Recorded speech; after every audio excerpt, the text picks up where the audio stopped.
Selamat pagi semuanya. Bagaimana keadaannya hari ini?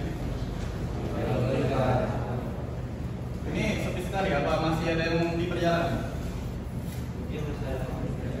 Oke, sembari menunggu teman-teman yang lagi datang, Bapak absen terlebih dahulu ya.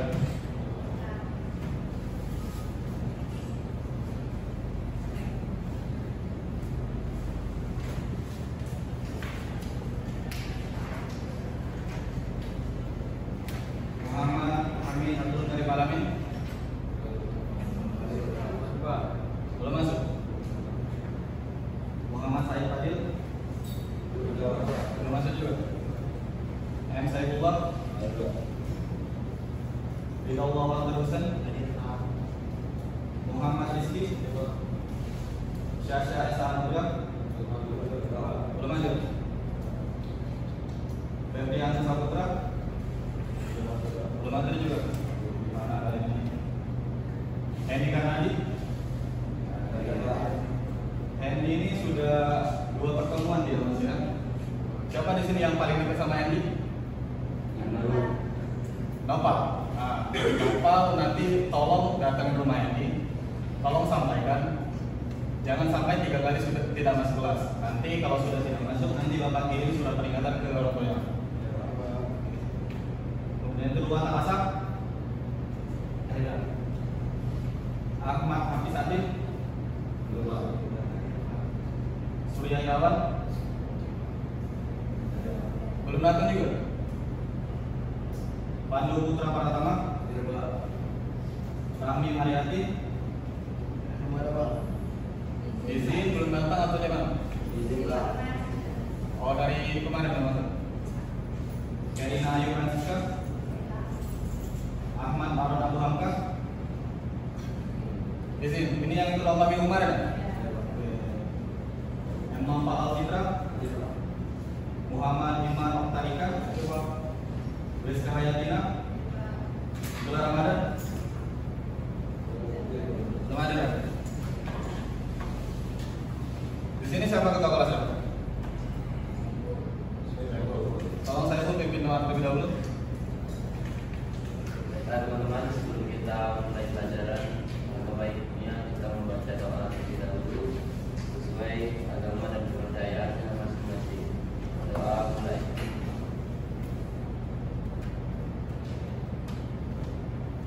Doa selesai.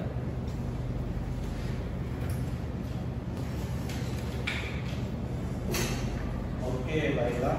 Seperti yang sudah Bapak sampaikan pada pertemuan sebelumnya, pada minggu ini kita akan membahas tentang pengecoran logam. Nah, pengecoran logam ini merupakan suatu teknik yang sering digunakan di industri untuk membuat berbagai produk yang bermaterial dari logam.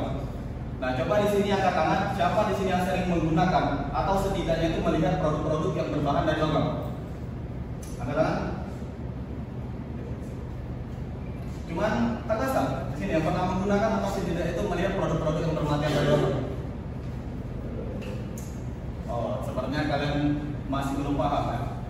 Jadi anak-anak, banyak produk di sekitar kita itu terbuat dari logam. Nah, coba kalian perhatikan kalau video yang ada di sana. Nah, sekarang kalian bayangkan bagaimana gagang pintu itu dibuat. Nah, menurut kalian, apakah gagang pintu tersebut sebelumnya sudah terbentuk seperti itu, atau sebelumnya itu dilakukan perlakuan agar terbentuk seperti produk yang kita lihat sekarang? Diperlakukan kan? Ya, tepat sekali. Jadi banyak produk bermaterial logam di sekitar kita itu terbuat dari suatu proses yang disebut pengecoran logam. Nah, proses pengecoran logam ini memungkinkan kita untuk mengubah logam cair menjadi produk-produk yang kita gunakan seperti sekarang ini. Nah, hari ini kita akan membahas tentang bagaimana logam cair itu terbentuk menjadi produk-produk yang kita gunakan sekarang, dan juga sesuai dengan tujuan pembelajaran kita pada hari ini, supaya kalian bisa memahami apa itu pengecoran logam. Terus itu kalian bisa mengetahui proses-proses terbentuknya produk menggunakan pengecoran logam, dan juga kalian mengetahui cetakan-cetakan apa itu yang digunakan dalam pengecoran logam. Oke, saya harap kalian semua memperhatikan semua penjelasan yang Bapak sampaikan. Oke. Yang pertama itu pengertian.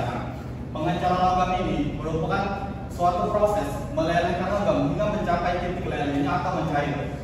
Nah, setelah meleleh, logam ini akan dibuangkan ke dalam cetakan yang sudah kita desain sebelumnya.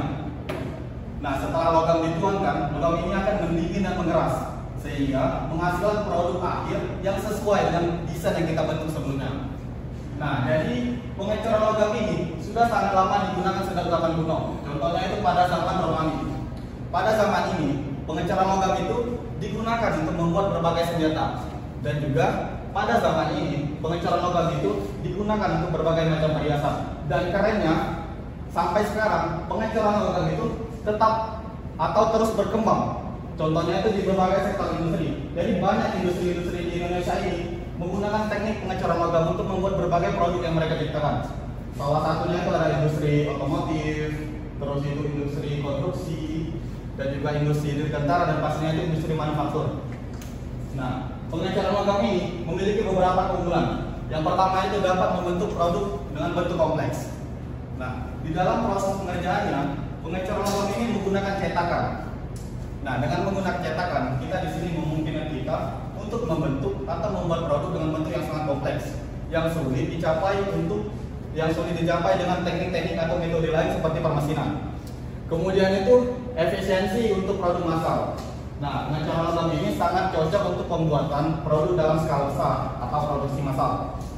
Nah, jadi makanya banyak industri-industri di Indonesia itu menggunakan teknik pengecoran logam untuk membuat produk-produk mereka. Oke, sampai di sini sudah mulai paham tentang pengertian atau tentang pengecoran logam? Sebelum Bapak lanjut, ada yang ditanyakan? Oke, diskat dulu. Pak, ini nanya, contoh produk kompleks sama contoh produksi massal itu kayak gimana? Oke. Jadi semisal kita mengambil di industri otomotif kan, jadi kan kalau semisal blok mesin itu kan kurang cocok untuk pembuatan produk dengan menggunakan teknik permesin. Makanya di teknik otomotif itu, di produksi otomotif itu banyak sekali menggunakan teknik-teknik pengecoran logam untuk membuat benda-benda yang berbentuk kompleks seperti itu. Tanya apa? Kenapa ini Pak, pengecoran logam sering digunakan dalam industri otomotif? Pertanyaan luar biasa dan lengkap. Jadi kenapa pengecoran logam ini sering digunakan di produksi otomotif? Karena jika kita menggunakan pengecoran logam, kita itu bisa membentuk produk dengan kekuatan atau kualitas tinggi. Dan juga karena di dalam prosesnya itu menggunakan cetakan, jadi pengecoran logam ini sangat cocok untuk membuat produk dalam bentuk kompleks. Jadi produk-produk seperti kepala silinder, blok mesin, itu merupakan produk-produk dari pengecoran logam. Oke, sudah mulai paham kan tentang pengecoran logam? Oke, Bapak lanjut ya. Kemudian itu ada jenis-jenis cetakan dalam pengecoran logam. Jadi anak-anak, di dalam pengecoran logam ini memiliki berbagai macam cetakan. Nah, setiap cetakannya itu memiliki karakteristik dan kelebihannya masing-masing. Jadi semisal kalian ingin mengaplikasikan pengecoran logam ini di kehidupan kalian sehari-hari, kalian sesuaikan saja dengan jenis logam yang akan kalian gunakan. Terus itu jumlah produk yang akan kalian bikin, serta tingkat kerumitan dari produk yang akan kalian bikin. Oke, yang pertama itu ada cetakan pasir. Nah, cetakan pasir ini merupakan cetakan yang paling banyak digunakan di dalam pengecoran logam karena tingkat fleksibilitas dari cetakan ini sangat tinggi. Nah, cetakan ini dibuat dari campuran pasir silika, lempung, dan juga bahan pengikat. Nah, di dalam prosesnya pasir ini dikompres agar membentuk sebuah rongga. Nah, rongganya ini digunakan untuk menampung logam hasil peleburan atau logam cair. Nah, setelah logam itu mendingin dan mengeras, cetakan ini tuh dapat dibongkar untuk proses lainnya. Nah, cetakan ini tuh memiliki beberapa keunggulan. Yang pertama itu biaya awal produksinya itu lebih murah. Ya, kita semua tahu cetakan ini terbuat dari campuran pasir, lempung dan juga bahan pengikat. Artinya biaya dalam pembuatannya itu relatif lebih murah dibanding cetakan permanen. Nah, apa itu cetakan permanen? Nanti kita akan bahas setelah cetakan pasir. Selanjutnya itu kelemahannya. Nah, cetakan ini memiliki beberapa kelemahan. Salah satunya itu hasil produk corannya itu terbilang masih kasar. Nah, artinya apa? Setelah produk coran ini sudah diangkat dari cetakan, nah pada proses selanjutnya itu perlu melakukan finishing untuk menyempurnakan atau menghaluskan produk hasil coran dari cetakan pasir ini. Kemudian itu kurang cocok untuk produksi massal karena setiap proses dalam pengecoran menggunakan cetakan pasir ini kan harus membuat pola terlebih dahulu, harus membuat cetakan terlebih dahulu, jadi kurang efisien untuk produksi massal karena proses di dalamnya itu termasuk lumayan lama. Oke, selanjutnya itu ada cetakan permanen. Nah, cetakan permanen ini merupakan cetakan yang sering digunakan di berbagai sektor industri. Karena apa? Cetakan ini tuh bisa digunakan berulang kali. Artinya cetakan itu sangat cocok untuk digunakan di berbagai sektor industri. Tadi sudah Bapak sebutkan ada industri apa tadi? Otomotif, terus konstruksi, industri dirgantara dan juga manufaktur. Nah, cetakan ini tuh terbuat dari logam tahan panas. Contohnya itu baja, kemudian itu besi tua. Nah, di dalam prosesnya cetakan permanen ini digunakan untuk cetakan permanen ini dengan mencairkan logam hasil pengecoran di dalam cetakan. Nah, setelah hasil pengecoran itu mendingin dan mengeras, cetakan ini dapat dibuka dan dapat kita gunakan untuk produk berikutnya yang memiliki dimensi dan diameter yang sama. Artinya apa? Cetakan ini dapat digunakan berulang kali.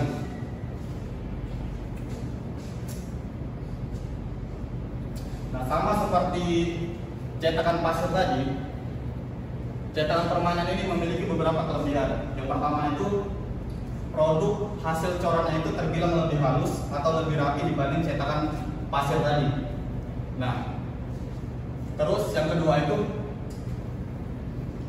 cetakan permanen ini tidak perlu dilakukan finishing untuk penyelesaiannya. Jadi dia tuh sudah apa ya istilahnya itu sudah terbilang rapi lah seperti itu.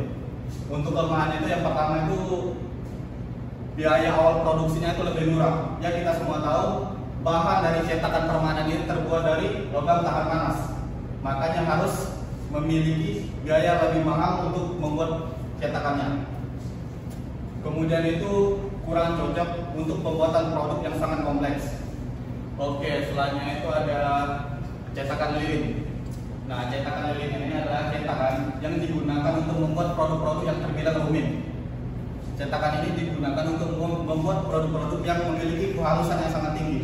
Nah, cetakan ini tuh biasa digunakan di berbagai untuk membuat berbagai alat medis, kemudian itu membuat berbagai perhiasan. Nah, cetakan ini tuh memiliki beberapa kelebihan. Yang pertama itu cocok untuk membuat benda-benda yang memiliki tingkat kerumitan yang sangat tinggi. Kemudian itu produk dari hasil cetakan lilin ini sangat halus. Jadi dibanding cetakan pasir dan cetakan permanen, produk dari hasil cetakan lilin ini terbilang lebih halus. Nah, kemudian untuk kelemahan cetakan lilin ini yang pertama itu proses pembuatannya itu lama. Karena di dalam proses pembuatan cetakan lilin ini harus membuat pola terlebih dahulu, jadi terbilang lama. Kemudian itu ya karena pembuatannya itu terbilang lama, jadi kurang cocok untuk produksi massal. Oke, selanjutnya itu ada langkah-langkah pengerjaan dalam pengecoran logam. Jadi anak-anak di sini ada beberapa langkah dalam pengerjaan pengecoran logam itu sendiri. Yang pertama itu ada pembuatan pola. Nah, pola ini digunakan atau pola ini merupakan representasi terakhir dari produk yang akan kita bikin. Jadi pola ini dibentuk sampai berbentuk sebuah rongga. Nah, rongganya ini digunakan untuk menampung logam cair hasil peleburan. Nah, di dalam pengecoran logam ada dua macam pola. Yang pertama itu ada pola sekali pakai. Nah, pola sekali pakai ini biasanya terdapat pada cetakan pasir.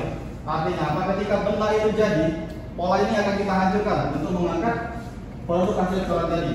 Kemudian itu ada pola berulang. Nah, pola berulang ini biasanya terdapat pada cetakan permanen. Jadi artinya pola di sini dapat kita gunakan berulang kali. Jadi ketika bendanya itu jadi, bendanya itu tinggal kita buka dari cetakan. Nah, cetakan ini tadi atau pola tadi dapat kita gunakan untuk produk berikutnya yang memiliki dimensi yang sama.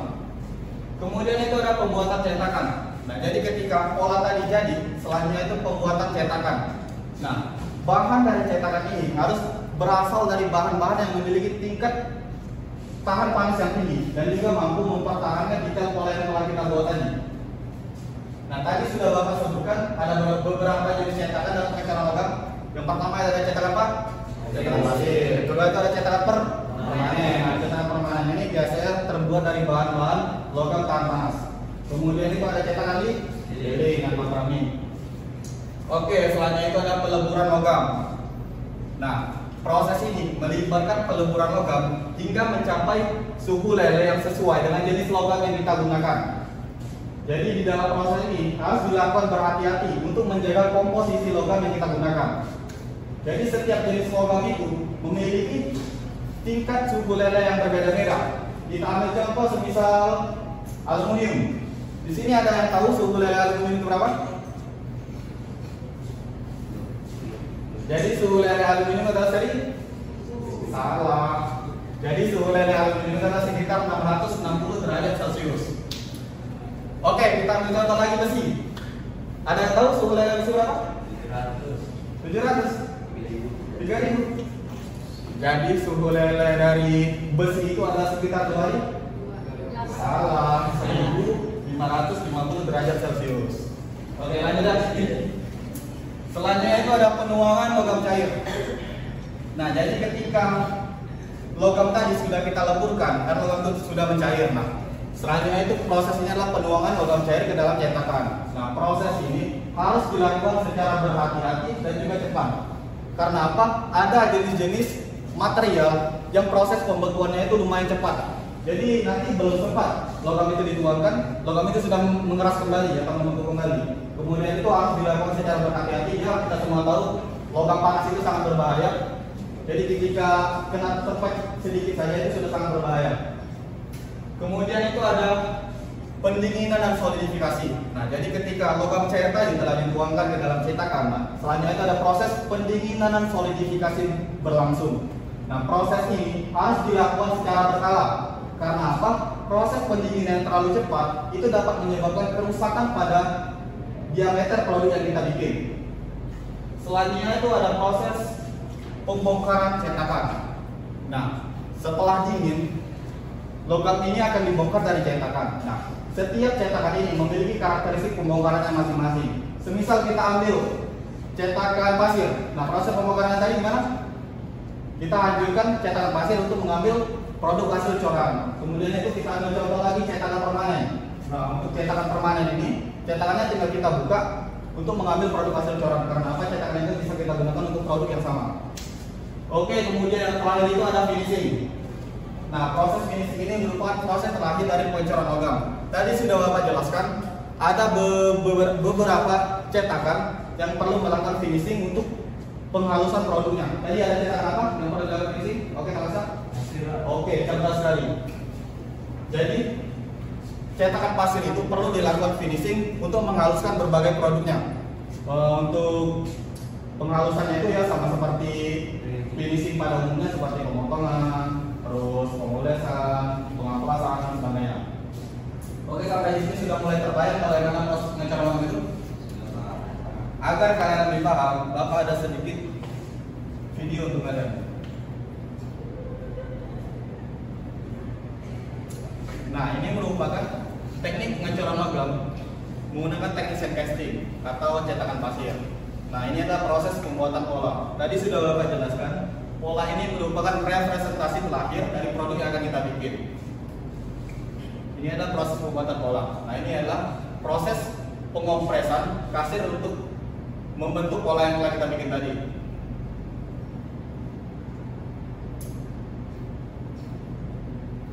Nah, selanjutnya ini adalah pembuatan cetakan. Nah, kan ini sudah terbentuk berdua pola. Pola sisi sebelah atas dan bawahnya. Nanti pola ini akan digabung untuk membentuk sebuah cetakan.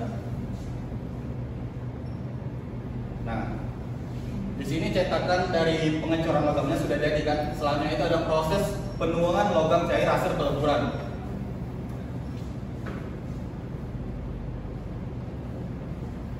Nah, kemudian ini tuh proses pendinginan dan solidifikasi. Tadi sudah Bapak jelaskan, proses pendinginan ini harus dilakukan secara bertahap Karena proses pendinginan yang terlalu cepat itu akan menyebabkan keretakan pada benda produk yang hasil dari coran itu sendiri. Nah, setelah proses pendinginan, selanjutnya ada proses pembongkaran cetakan.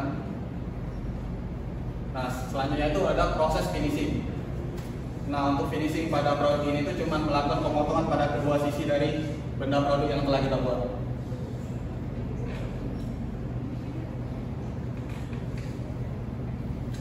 Oke, sampai di sini sudah mulai memahami tentang penjelasan dari Bapak? Paham?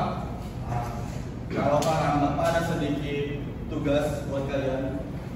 Tugasnya ini dikerjakan berkelompok saja agar kalian itu bisa berdiskusi. Di sini ada, sini kita bagi 4 kelompok saja. Jadi setiap baris itu 1 kelompok. Tolong ketua kelas, ambil, tolong bagikan.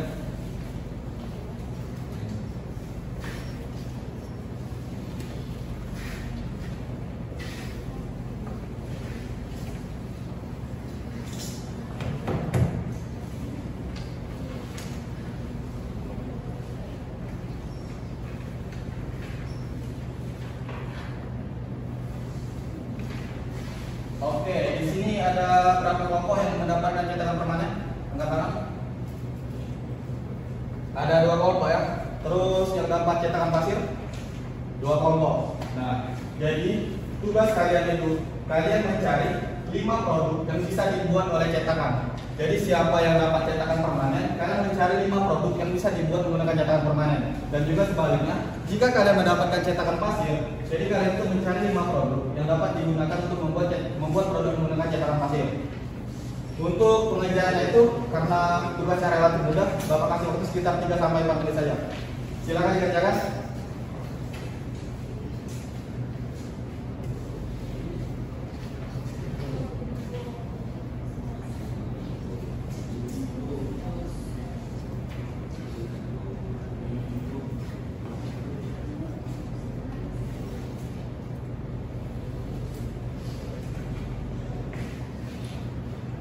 Bagaimana, ada kesulitan?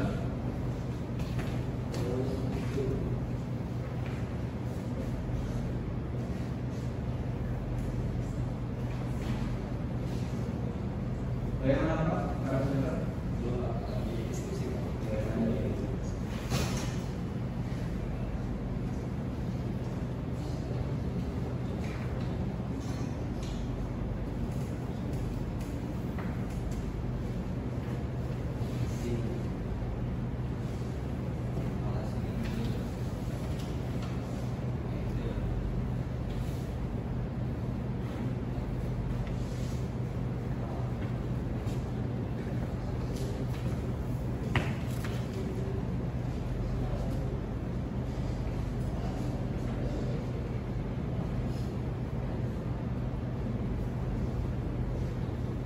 Waktunya 3 menit saja.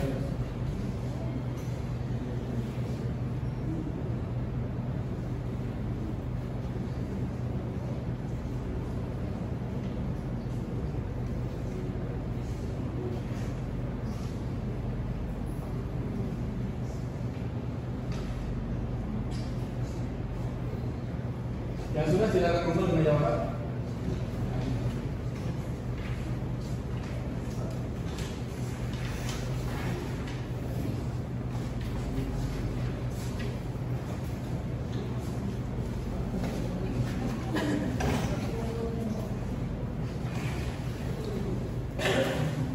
Oke, Bapak fraksi bentar ya, bentar ya.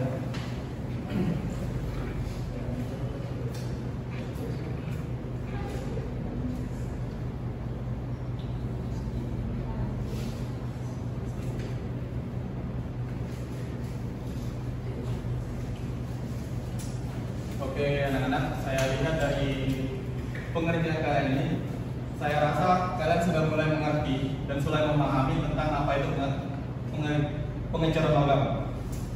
Nah, karena waktu sudah mulai habis, sebelum Bapak tutup pembelajaran pada hari ini, siapa di sini yang mau menyimpulkan pembelajaran kita pada hari ini? Siapa? Ustaz? Oke, Ustaz silakan.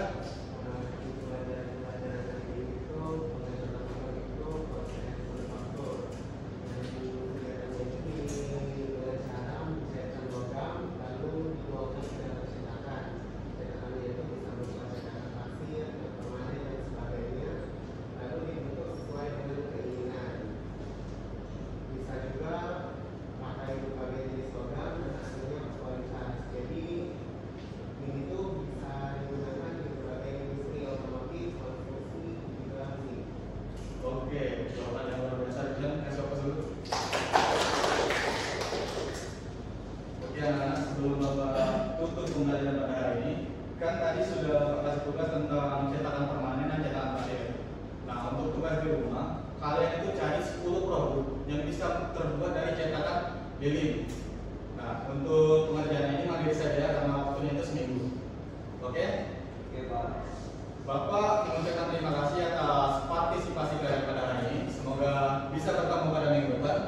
Bapak akhiri, terima kasih. Wassalamualaikum warahmatullahi wabarakatuh. Waalaikumsalam warahmatullahi wabarakatuh.